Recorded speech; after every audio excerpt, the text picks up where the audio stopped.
Hello, everyone. Dr. Dan Miller, Historical Solutions, LLC. You are on the 250 River with Dr. Dan, the top five.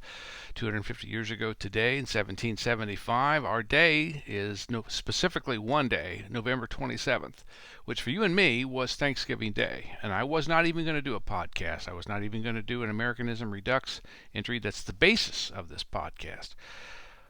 But I looked up November 27th, and on that day found an amazing letter from Abigail Adams to her husband John. Abigail is outside of Boston, writing to John inside of Philadelphia as a Massachusetts delegate member at the Second Continental Congress. Abigail left behind at home with the family and the farm, trying to make ends meet and keep everything moving forward, writes an amazing letter to her husband. I think it rises to the level almost of the Gettysburg Address and Lincoln's second inaugural, almost to the I Have a Dream speech of Martin Luther King, and other significant memories and moments of the American River. So just type in, you can see the letter from Abigail to John. Type in their names, the date, November 27, 1775, and you can look at it for yourself. I'm going to break it down into 5 parts for today as our top 5. We're going to start with number 5. Here we go. Abigail writes about being very sick. The whole household has been ill. She's been very ill. Neighbors, people around them have been ill. Abigail is starting to feel a little bit better, and this doesn't sound like something that's just light and easy to deal with. This sounds severe. And so she's feeling a little bit better because she says she's been puked. Yes, puked, and she feels like she's on the mend now. Also, a sign of hope regarding well, it's not a hope, a wish, really. She's wishing that the weather turns colder and that it starts to feel more like a New England January, maybe early, so that the cold air can kind of freeze out whatever impurities there are in the atmosphere and drive down and drive out and drive away these illnesses that are affecting everybody so severely. So that's number 5. My leadership question off of this is, how's it been for you as a leader? She's a leader in that house. There's no question. Her kids, extended family, neighbors, she's a leader. So how's it been for you when you've been sick? How does it affect your leadership? Does it knock you out? Do you try to counteract it, deal with it, adjust your leadership in some way to get through the illness in question? She's trying to do that now, 250 years ago. So takes us to number 4. Item number 4 on our list. She sees the same illnesses in the Continental Army camps near their home, and she's concerned about the illnesses there as well. And so that's number 4 on our list. And the leadership question that stems out of that 4th item is from COVID. When you think back to what you went through in COVID and some of the things you started to do in your leadership as a result of COVID, is there one that you're still doing now? Is there a trait, a habit, a technique, or whatever that you started then that you've carried on to now, almost 5 years later? So that's my question for our 4th item on our top 5. Number 3. Our number 3 item on our list of the top 5 is she writes in the letter to John that the kids miss you, the kids need you. They're asking, when will Papa be home? How much longer will it be before we see Papa? Little Tom, one of the kids, is saying that Papa's not coming home until this whole thing's finished. What that means, nobody knows, but he's convinced that that's how Papa's going to do it. And Abigail kind of smiles to herself. I think in the course of writing this letter in this section, you don't even have to be there. You can feel her kind of a knowing smile and a nod of the head. Yeah, he's got his dad nailed on that score.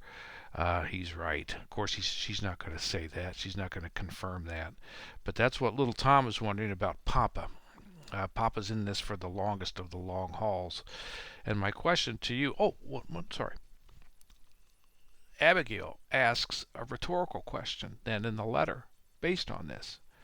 Will the public appreciate her sacrifice that I'm making? Having my husband be away from me, from his family, for months at a time. Will the public appreciate this sacrifice? She doesn't answer that question. I don't know if to ask it is to answer it. I don't know that. But it takes me to my question for you from item number 3 on our list, and that is, do you sacrifice for people you don't know and maybe never will know? Do you make sacrifices for them? That's a tough one. And in a way, that's what Abigail's asking here. She's recognizing that fact. Item number 2 on our top 5 list. Let me make sure I've got this right. Yeah, it's a big part of this letter. She's worried, very worried about the nature of the new governments that are going to be and have to be developed as the colonies become something different than just parts of the British Empire. They become separate from that. What are our new governments going to look like? She's very concerned that we're just trading one trouble for another. She's very concerned that the way people behave is that it's all going to end up just being the powerful of a different kind. We're going to exchange one bad power for another bad power. Maybe a bad power across the ocean for a bad power here next to the pond. And that's her very deep concern. And she writes in the letter, I know, John, you tell me that human nature, she says humane nature, but she means human nature. Human nature can be perfected. I know you tell me that. I believe that, John. But, she adds, that it's not very encouraging that when you look into the past for examples of that, there aren't that many to be found. She's worried. This is item number 2, top 2, number 2 on our list of the top 5. And here's my question for you. When you talk about your major changes that you're pursuing, some big plan you're trying to put together and implement and execute, do you take the time to break it into big chunks and identify what does each chunk sit on top of? What's the basis for each part of it? That's what she's asking here about the governments. How do we know it's not just trading one problem for another? How do you know that the thing you're pursuing isn't just trading one problem for another? What's the basis for what we're trying to do? I think that's a very good thing to do in the chunks of what you're trying to accomplish in a major change and a major plan in 2025 and beyond. And this takes us now to number 1, the top of the heap of the top 5 for this week, 250 years ago, from Abigail's letter to her husband John, and here it is. She's fearful that when left to their own devices, that the public ultimately will favor the ancient ways, will favor the ancient habits, the old ways, the old styles. From all the time before, that's where they're going to lean to, regardless of what the new things are being promoted and developed and championed and other kinds of stuff.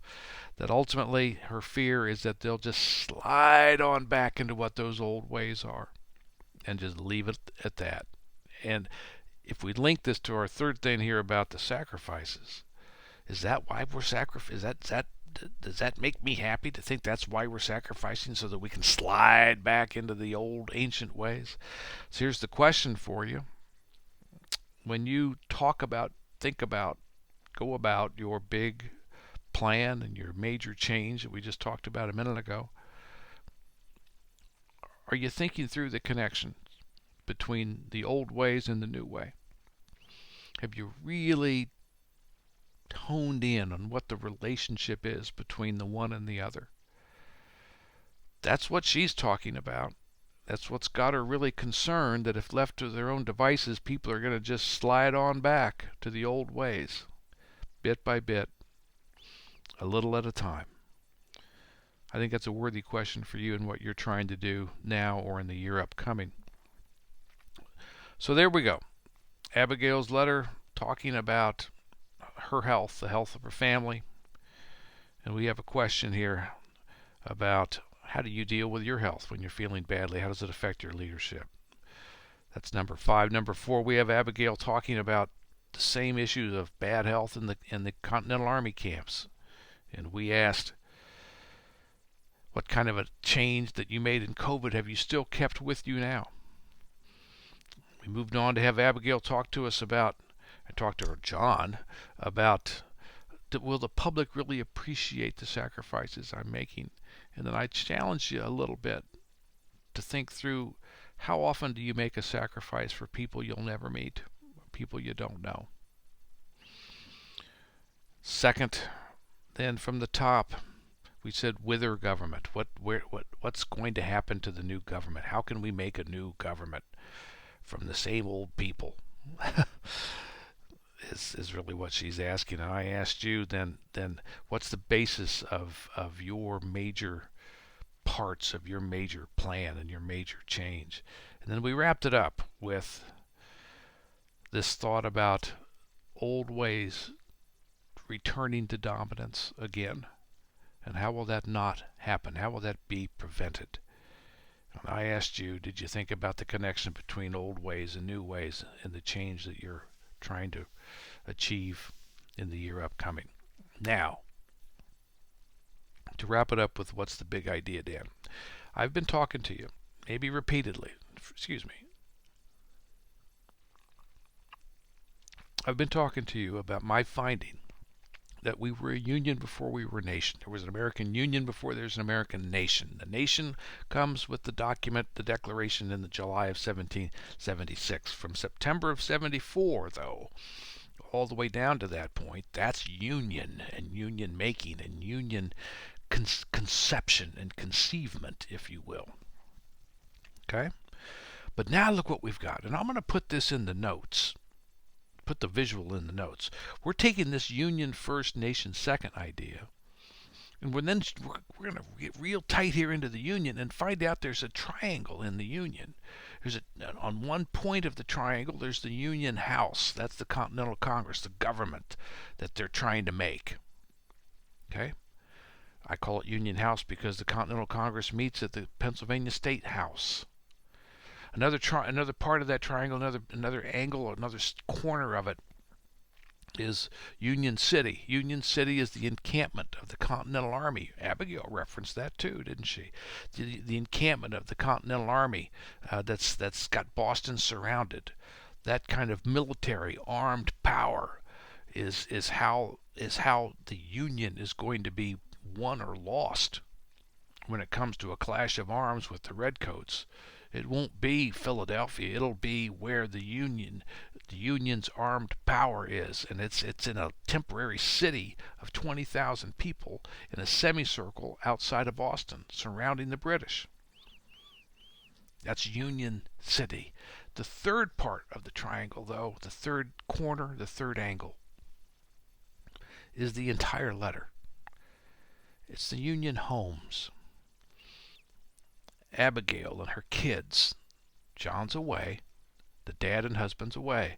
But Union homes up and down the Atlantic coast. People are making decisions. Do I support the Union cause? Do I oppose the Union cause? Do I not care about the Union cause? For those who support them, they become Union homes. And we're seeing that Abigail's concerned about the Army. In this case, it's health. She's concerned about the government. How are we going to design it so that it doesn't eat itself alive, and the people who are loyal to it? And she's doing that from the basis of the Union home. I would suggest to you that the Union home is the foundation for the Union City and the Union House. The Continental Congress and the Continental Army. They depend, they feed off of, build from the Union home. If the Union home goes away, they'll go away too. And the last thing I'll say about this is that the Union homes must be accounted for.